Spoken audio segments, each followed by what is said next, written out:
নিজের চামড়া চকচকে রাখার জন্য সে প্রতিদিন দুধ দিয়ে গোসল করত। তারপর সেই দুধ গরিব মানুষদেরকে খাওয়ার জন্য দিয়ে দিত। বেচারারা জানতো না যে তারা মূলত বুড়ির গোসল করা ময়লা দুধ খাচ্ছে। এই বুড়ি সুন্দরী যুবতী মেয়েদেরকে ধরে এনে তাদের যৌবন শক্তি চুষে নিত।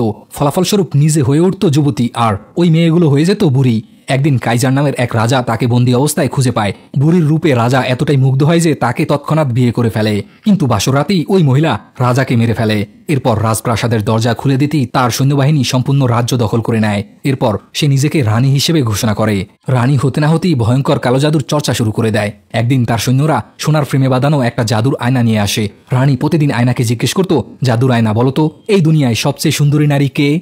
বহু বছর ধরে আয়না রানীর নামই বলতো, কিন্তু একদিন আয়না জানালো যে এমন একটা মেয়ে আছে যে কিনা তার চেয়েও বেশি সুন্দরী। আর সেই মেয়েটা অন্য কেউ না, বরং মৃত রাজা কাইজারের একমাত্র মেয়েটি। তার গায়ের রং ছিল বরফের মতো ধবধবে সাদা। জন্মের সাথে সাথেই রাজা তার নাম রেখেছিল স্নো হোয়াইট। এমনকি তাকেই রাজ্যের উত্তরাধিকারী ঘোষণা করে। কিন্তু দুর্ভাগ্যবশত রাজার মৃত্যুর পর ডাইনি রানী স্নো হোয়াইটকে কালকুঠুরিতে বন্দী করে রাখে। এর মধ্যেই সারা দেশে দুর্ভিক্ষ ছড়িয়ে পড়ে। কিন্তু রানীর দুধ দিয়ে গোসল করা বন্ধ হয় না। একদিন জাদুর আয়না জানায়, রানী যদি চিরদিনের জন্য যুবতী থাকতে চায় তাহলে তাকে স্নো হোয়াইটের হৃৎপিণ্ড বের করে খেতে হবে। রানী তার ভাইকে পাঠালো স্নো হোয়াইটের হৃৎপিণ্ড আনার জন্য, কিন্তু তার ভাই স্নো হোয়াইটের নিষ্পাপ সৌন্দর্য দেখে থমকে যায়। সেই সুযোগে স্নো হোয়াইট সেখান থেকে পালানোর চেষ্টা করে, কিন্তু সৈন্যরা তাকে চারদিক থেকে ঘিরে ফেলে।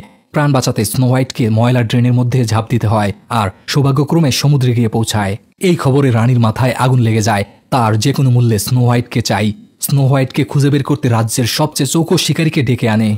রানী তাকে লোভ দেখিয়ে বলে, সে যদি স্নো হোয়াইটকে ফিরিয়ে আনতে পারে তাহলে রানী তার কালো জাদুর মাধ্যমে তার মৃত বউকে জীবিত করে তুলবে।